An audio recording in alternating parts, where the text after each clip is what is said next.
Canada টরন্টোতে Bangladeshi অধ্যুষিত যে এলাকাটা আছে এখানটায় কিন্তু আমরা আসলে এই রোজার সময় যেটা দেখছি ইফতারে ঠিক একটা বাংলাদেশি ফ্লেভার কিন্তু পাওয়া যায়। এই এলাকাটার এই মাথা থেকে একদম ওই শেষ প্রান্ত পর্যন্ত কিন্তু পুরোটাই বাংলাদেশি বেশ কিছু রেস্তোরাঁ রয়েছে, এবং এর বাইরেও কিছু আমরা যেমন বাংলাদেশের বিভিন্ন রাস্তার পাশে দেখি যে ইফতার বিক্রি হয়, ঠিক তেমনটাই কিন্তু এখানেও কিন্তু ইফতার বিক্রি হচ্ছে। এবং ইফতারের সময় মোটামুটি বলা যায় ভালোই আহ, জমজমাট এই এখানকার ইফতার বাজার। খুবই ভালো লাগছে যে আসলে বাংলাদেশের স্বাদটা এখানে নিতে পারতেছি, এটাই সবচেয়ে ভালো লাগে। এখানে বেশি আইটেম আছে, জিলাপি সবচেয়ে বেশি মানুষের প্রিয়।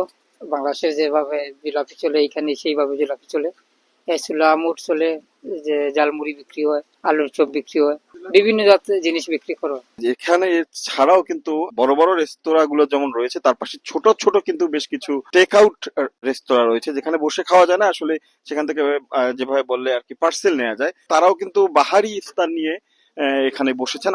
ভিন্ন ধরনের ইফতারের আয়োজন কিন্তু আমরা দেখছি এখানে রয়েছে, এবং পোলাওর পাশাপাশি একটু মাংস আমরা দেখতে পাচ্ছি, এবং খিচুড়ি, পাতলা খিচুড়ি বলে যেটা আসলে।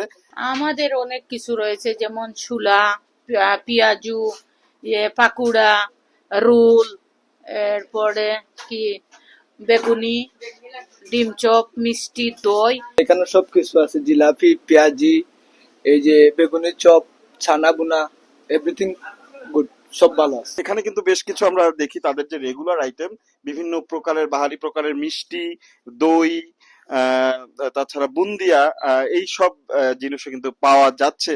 এবং এই খাবারগুলো আমরা দেখলাম যে ভালোই বিক্রি হচ্ছে। ইফতারের সবার আগেই কিন্তু মুখ্য বিষয় যেটি হয়ে উঠে সেটি কিন্তু জিলাপি। আমরা কিন্তু দেখলাম যে বক্সে বক্সে সাজানো এখানে জিলাপি রয়েছে, এই পাশাপাশি নিমকি, বুট মুড়ি তো রয়েছেই। এছাড়াও এই পাশে সিঙ্গাড়া, সমুচা সহ বেশ কিছু আইটেম রয়েছে। আমাদের ইফতারিতে মেইনলি যেটা রেখেছি আমরা ওটা হচ্ছে খিচুড়ি।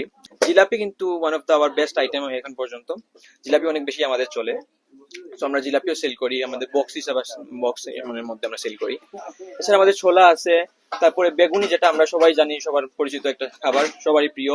তারপরে এটা আছে আমাদের স্প্রিং রোল আছে, সিঙ্গারা, সমোসা, এগুলো আমাদের প্রতিনিয়তই চলে এগুলা। পাশে আরেকটি দোকান রয়েছে, সেখানে যাই, সেখানে আরেকটা বিশেষ বলি, যদি বলি বিশেষ ব্যবস্থা রয়েছে, অর্থাৎ একদম যেটি আমরা ঢাকার মানে রাজপথের অলিগলিতে বা ঢাকার রাস্তার আশপাশে যে বিষয়গুলো দেখি, একদম রাস্তার পাশে বসে ভাজা হচ্ছে, ঠিক তেমনটাই চোখের সামনে কিন্তু তারা জিলাপি ভেজে তারপর কিন্তু আসলে এখানে বিক্রি করছে। এই ড্যানফোর্ট এলাকার খুবই ছোট্ট একটি অংশে আমি ইফতারের যে অবস্থা, ইফতারের আগে আগে সেটি আসলে দেখালাম। এই বাঙালি অধ্যুষিত বা বাঙালি এই অধ্যুষিত যে ড্যানফোর্ট এলাকা, এখানে কিন্তু আসলে সবগুলো রেস্টুরেন্টেই বাঙালি জমজমাট বলা যায় যে ইফতারের আয়োজন চলে।